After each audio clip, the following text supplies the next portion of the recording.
Welcome to The Explainer. Today, we are going to completely rethink what it actually means to be a truly effective leader. We usually picture leadership as this loud, highly visible, boardroom-centric kind of thing. But the source material we're unpacking today, it tells a completely different story. It strips away the slide decks, it drops the corporate mandates, and it brings us to this profound, quiet realization about the true foundation of influence. Okay, let's dive into this. It's 4:30 in the morning. The world is still deeply asleep. The streets are perfectly quiet, the air has that distinct, cool bite to it, and the sky hasn't quite decided whether it wants to remain night or finally become day.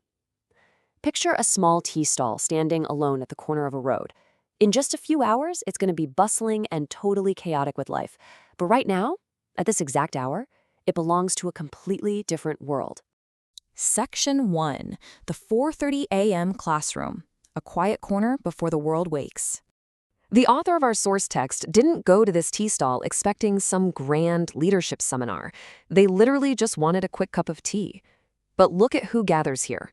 We've got workers, travelers, vendors, drivers, early risers, people beginning their daily grind long before the rest of the city even opens its eyes. And as they huddled around this tiny stall, conversations just emerged naturally. But here's the catch, and it's a big one. No one was giving a speech. There were 0 microphones, and absolutely nobody was trying to aggressively network or climb some corporate ladder at 4:30 in the morning. They were simply, honestly, sharing their realities. Moving on to Section 2, redefining traditional leadership, what we expect versus the tea stall reality. Now, when we think of leadership, our minds automatically go straight to action. We think of grand visions, rapid decision-making, speaking with absolute conviction to move people toward a goal. Stuff that often results in those exhausting, endless boardroom meetings that really could have just been an email.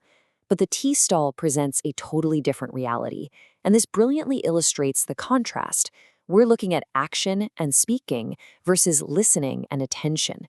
See, the tea seller wasn't barking orders or outlining a 5-year plan. He was listening. He knew exactly who preferred less sugar in their cup. He noticed and remembered who had been absent for a few days. He asked questions completely free of judgment.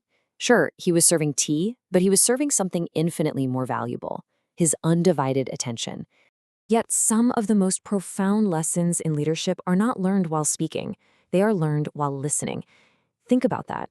Let that heavy realization sink in for a second. True leadership isn't just confined to presenting in boardrooms. Sometimes it's quietly poured alongside a cup of morning tea.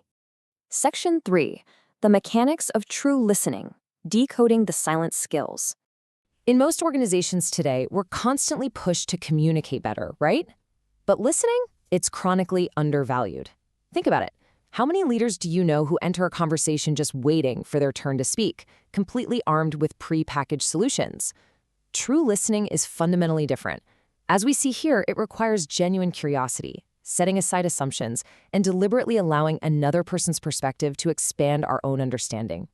At that stall, no one rushed to fix every voiced problem, but through true listening, incredibly valuable insights just naturally emerge. Before people follow us, they want to feel heard. So the crucial point is exactly that. Before a team will ever really trust your big, visionary ideas, they need to know fundamentally that you understand their immediate concerns. You literally cannot guide someone to a new destination until you understand exactly where they are standing right now. Section 4, hearing the hidden needs, finding the true meaning beneath the words. When you start applying deep, active listening, you stop just hearing words and you start noticing the hidden patterns.